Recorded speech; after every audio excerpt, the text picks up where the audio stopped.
I'm unsold king YouTube channel unsold king. King. Okay. చాలా సార్లు message కూడా చేశాను. అవునా?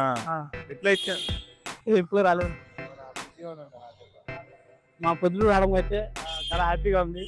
ఈ సినిమా కన్ఫామ్ గా September 18th మేము మిమ్మల్ని రెగ్యులర్ గా ఫాలో అవుతున్నాము, చూస్తూనే ఉన్నాను. ఈ సినిమా గురించి కొంచెం మీరే చెప్తే బాగుంటుంది సార్. ప్రొద్దుటూరు వాళ్ళకి. ఆ. Hello Proddatur, this is super Raja. నేను హైదరాబాద్ నుంచి వచ్చాను. నేను ఒక యాక్టర్, రైటర్, డైరెక్టర్, ప్రొడ్యూసర్ని. నేను తీసింది ఈ సినిమా పేరు ఇలాంటి సినిమా మీరు ఎప్పుడు చూసుంటారు. ఇది అన్ని సినిమాల్లో కాదు. టైటిల్ ఎంత కొత్తగా ఎందుకుంది అంటే సినిమా కూడా కొత్తగా ఉంటుంది. సింగిల్ షాట్ లో ఉంటుంది. అంటే 100 నిమిషాల్లో ఒక్క కట్ కూడా ఉండదు. కెమెరా ఆన్ చేశాక 100 minutes అయ్యాకనే ఆఫ్ చేసాం. అందుకని ఎవరు తీయలేదు, ఎవరు చూడలేదు కాబట్టి ఈ సినిమా పేరు ఇలాంటి సినిమా మీరు ఎప్పుడు చూసుంటారు. దీని ప్రమోషన్స్ కోసం డిఫరెంట్ సిటీస్ వెళ్ళి నేనే ప్రమోషన్ చేస్తుంటా. ఇలా ప్యాంప్లెట్స్ ఇచ్చి ప్రొద్దుటూరుకి వచ్చాను. ఇప్పుడు ఈ బ్రదర్ అన్సోల్డ్ కింగ్ అంట, నన్ను సపోర్ట్ చేయడానికి వచ్చారు. Thank you so much bro.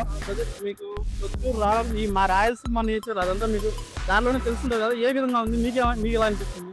చాలా బాగుంది. నేను స్టేషన్ కి రాగానే అక్కడ బ్యాక్ సైడ్ ఇద్దరు బ్రోస్ ఉన్నారు, వాళ్ళు నన్ను రిసీవ్ చేసుకొని కార్లో సో మచ్ వెల్కమ్. చాలా బాగుంది. అండ్ టిఫిన్ కూడా తిన్నాం. టెంపుల్ నేను నాకు ఎవరు చెప్పలేదు ఈ టెంపుల్. గూగుల్ మ్యాప్స్ లో చూసి ఇది కొంచెం బాగుంది, పెద్దగా ఉందని చెప్పేసి ఇక్కడ మీటప్ పెట్టా.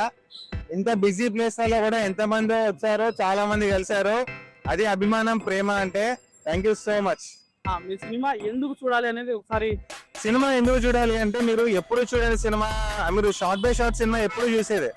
ఫ్యూచర్ లో కూడా ఇంకో 100, 200, 300 చూస్తారు. బట్ సింగిల్ షాట్ అనేది ఒకటేసారి వస్తుంది. అది first single shot cinema first టైమే వస్తుంది. ఇప్పుడు చూసాను అనుకోండి, మీరు చరిత్రలో చెప్పుకోవచ్చు ఇంకో 20 years అయినా కూడా నేను first single shot cinema theatre లో చూసానని చెప్పేసి. సినిమా ఎప్పుడు రిలీజ్ చెప్పండి కదా. September 18th, ఈ ఇయర్ September 18th లో ఉంటుంది. ప్రొద్దుటూరులో కూడా ఉంటుంది. అదే ప్రొడ్యూసర్ ఎవరో, థియేటర్స్ లో ఉంటుంది. డిస్ట్రిబ్యూటర్ ఎవరో మంచి వాళ్ళు తగిలారన్నారు మీకు. రైట్, డిస్ట్రిబ్యూషన్ డీల్ ఓకే అయింది. బట్ డిస్ట్రిబ్యూటర్ వాళ్ళు ఏంటంటే కొంచెం బిజీగా ఉన్నారు ఇప్పుడు అప్పుడు. బట్ డేట్ ఫిక్స్ అయిపోయింది, మీరు ఆ డేట్ తోటి ప్రమోషన్స్ చేసుకోండి అని చెప్పేశారు. మేబీ నాకు తెలిసి ఈ వీక్ లో ఉంటది, ఈ Wednesday, Thursday ఉంటది ఖచ్చితంగా. అడుగుతాను. సో యా, అప్డేట్ చేస్తాను. ఓకే బ్రదర్, మీరు ఆ సినిమా గురించి పడ్డ కష్టం గురించి ఏమన్నా కొంచెం టైం ఇచ్చి చెప్పగలుగుతారు? కష్టం అంటే అది కష్టం అనేది నాకు మీకు ఏది కష్టం ఉండదు. నాకు అన్ని ఇష్టపడే చేశాను. బ్యాక్గ్రౌండ్ ఒకటి చాలా చేస్తుంటారు కదా బ్రదర్. అవన్నీ నాకు కష్టం అనిపించదు, ఛాలెంజ్ లాగా అనిపిస్తుంది. సింగిల్ షాట్ సినిమా తీయడమైనా, ప్రమోషన్స్ చేయడమైనా, డబ్బులు తక్కువండి థియేటర్ హీరో అనిపించుకోవడమైనా. ఇప్పుడు 4 రోజులు 10 cities తిరుగుతున్నా రాయలసీమలో.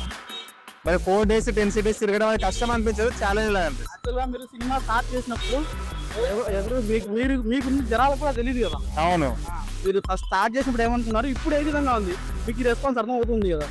స్టార్ట్ చేసినప్పుడు అది న్యాచురల్ కదా. జాకెట్ వేసుకుంటే ఎవరో ఏందప్ప ప్యాంప్లెట్ పట్టుకొని వస్తున్నాడు, ఎవరు వీరు అనే టైప్ లో ఉంటారు. మిగిలిన అందరికి ఇస్తుంటే ఓకే అని తీసుకుంటారు. ఇంకొన్ని రోజులు పోయినాక గుర్తుపడతారు. ఇంకొన్ని రోజులు పోయినాక వేరే ఊరి నుంచి వస్తారు. ఇంకొన్ని రోజులు పోయినాక మా ఊరికి రా అన్న అని చెప్పేసి ఇన్స్టాగ్రామ్ లో అంటుంటారు. ఇంకొన్ని రోజులు పోయినా స్టేషన్కి వచ్చి రిసీవ్ చేసుకోవడము, లేకపోతే నాతోనే ఉండడము, తిప్పడం అన్ని. అభిమానం ఏంటంటే స్టెప్ బై స్టెప్ పెరుగుతూ ఉంటది. ఇప్పుడు ఈ రెస్పాన్స్ చూస్తుంటే మీకు ఏ విధంగా ఉంటుంది?